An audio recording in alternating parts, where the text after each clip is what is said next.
الحمد لله نحمده ونستعينه ونستغفره ونعوذ بالله من شرور أنفسنا ومن سيئات أعمالنا من يهده الله فلا مضل له ومن يضلله فلا هادي له وأشهد أن لا إله إلا الله وحده لا شريك له وأشهد أن محمدًا عبده ورسوله يا أيها الذين آمنوا اتقوا الله حق تقاته ولا تموتن إلا وأنتم مسلمون يا أيها الناس اتقوا ربكم الذي خلقكم من نفس واحدة وخلق منها زوجها وبث منهما رجالا كثيرا ونساء واتقوا الله الذي تساءلون به والأرحام إن الله كان عليكم رقيبا يا أيها الذين آمنوا اتقوا الله وقولوا قولا سديدا يصلح لكم أعمالكم ويغفر لكم ذنوبكم ومن يطع الله ورسوله فقد فاز فوزا عظيما أما بعد فإن خير الحديث كتاب الله وخير الهدي هدي محمد صلى الله عليه وسلم وشر الأمور محدثاتها وكل محدثة بدعة وكل بدعة ضلالة وكل ضلالة في النار أعوذ بالله من الشيطان الرجيم بسم الله الرحمن الرحيم ولقد خلقنا الإنسان ونعلم ما توسوس به نفسه ونحن أقرب إليه من حبل الوريد إذ يتلقى المتلقيان عن اليمين وعن الشمال قعيد ما يلفظ من قول إلا لديه رقيب عتيد وجاءت سكرة الموت بالحق ذلك ما كنت منه تحيد ونفخ في الصور ذلك يوم الوعيد وجاءت كل نفس معها سائق وشهيد لقد كنت في غفلة من هذا فكشفنا عنك غطاءك فبصرك اليوم حديد وقال الله تعالى في القرآن المجيد إن أول بيت وضع للناس للذي ببكة مباركا وهدى للعالمين فيه آيات بينات مقام إبراهيم ومن دخله كان آمنا رب اشرح لي صدري ويسر لي أمري واحلل عقدة من لساني يفقه قولي سبحانك لا علم لنا إلا ما علمتنا إنك أنت العليم الحكيم رب زدني علما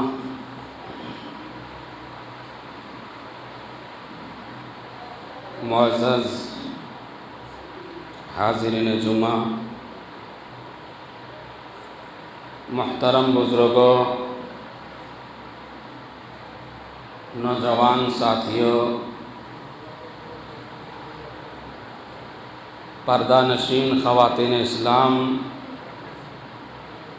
اور عزیز بچوں، آج کے خطبہ جمعہ میں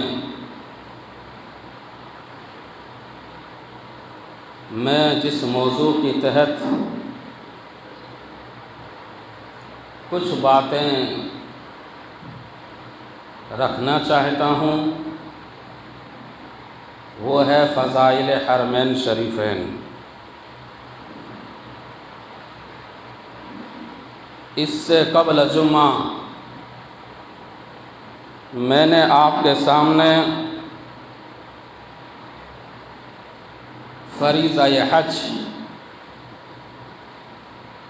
حج کی فضیلت کے تعلق سے باتیں پیش کی تھی، اور آج کے جمعہ میں چاہتا ہوں کہ فضائل حرمین شریفین کے تعلق سے باتیں ہو جائیں، یعنی مکہ اور مدینہ منورہ کی فضیلت۔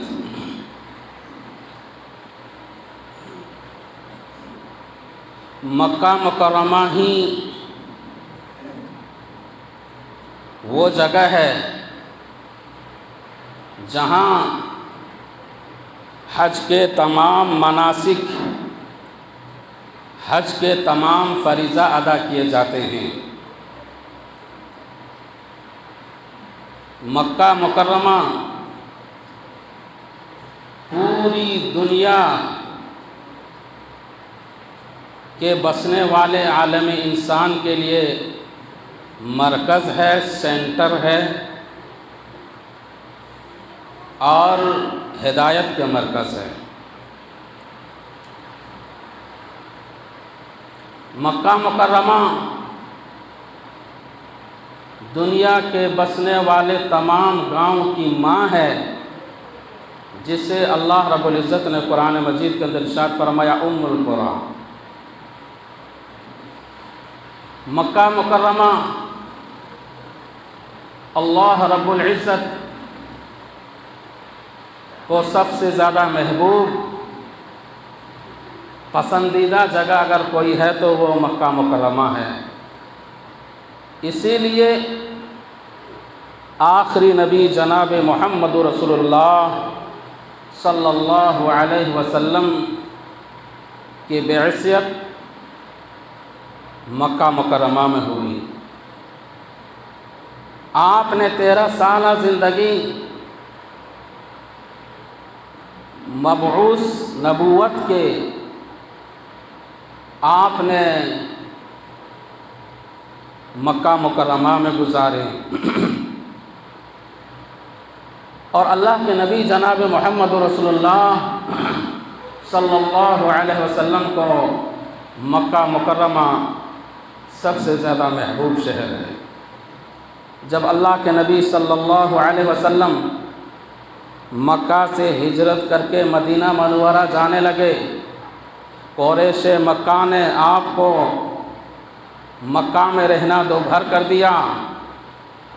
اور جب ہجرت کر کے جانے لگے اس وقت ایک جگہ جسے الحزورہ کہا جاتا ہے، جیسا کہ ترمذی شریف کی حدیث ہے، حدیث نمبر 3925،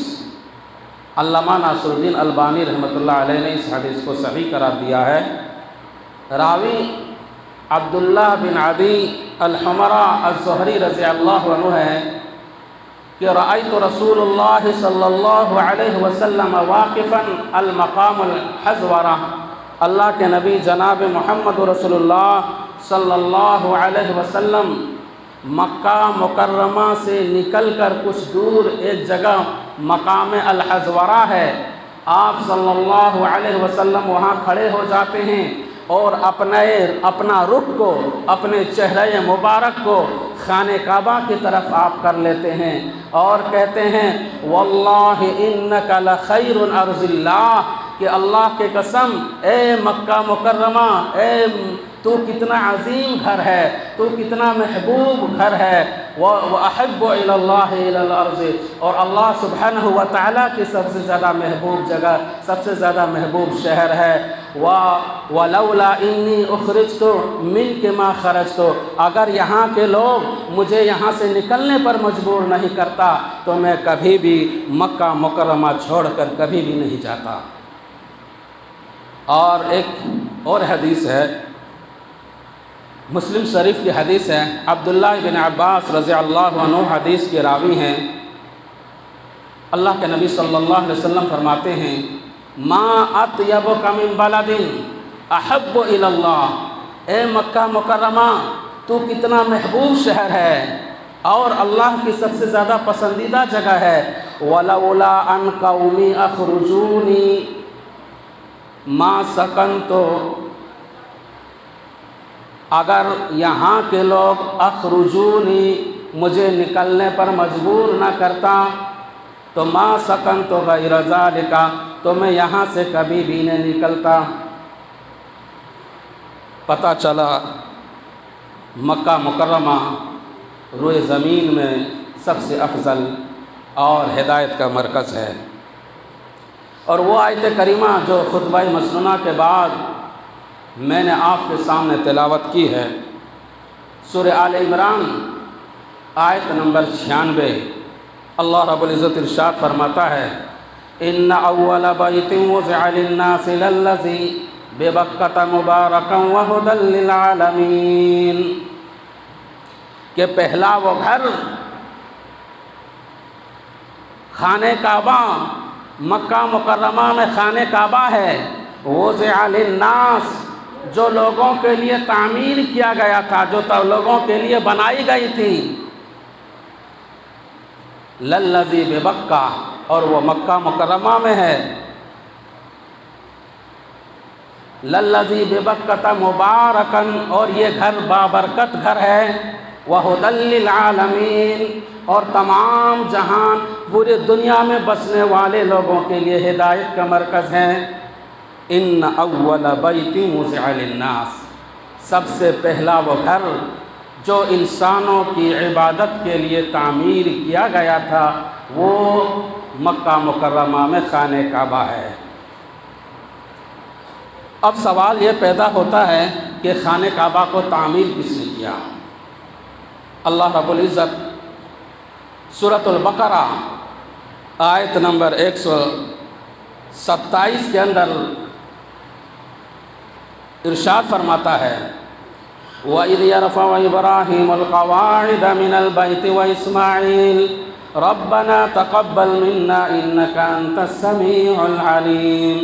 او لوگوں حضرت ابراہیم اور حضرت اسماعیل علیہ السلام کو یاد کرو جب وہ خانہ کعبہ کی تعمیر کر رہے تھے، خانہ کعبہ کی بنیاد کو اٹھا رہے تھے اور یک کے بعد دیگر یعنی جو دیوار ہوتی ہے اس کو اٹھا رہے تھے اور ساتھ میں اپنی زبان سے یہ کلمہ ادا کر رہے تھے انکا ربنا انکا انت السمیع العلیم، اے پاک پروردگار تو ہمارے سعی کو قبول فرما، تو ہماری جد و جہد کے قبول فرما، تو ہمارے ان سعی اور کوششوں کو تو قبول فرما۔ پتہ چلا کہ سب سے پہلے خانہ کعبہ کی تعمیر حضرت ابراہیم علیہ السلام اور حضرت اسماعیل علیہ السلام نے کیا، لیکن بعض مفسرین کا کہنا ہے کہ اس سے پہلے آدم علیہ السلام نے خانہ کعبہ کی تعمیر کی، لیکن یہ حدیث اتنی صحیح نہیں ہے۔ اسرائیلی روایات ہے کہ جب آدم علیہ السلام نے شجرہ ممنوعہ کو کھایا اور اللہ رب العزت نے حضرت آدم علیہ السلام اور حوا علیہ السلام کو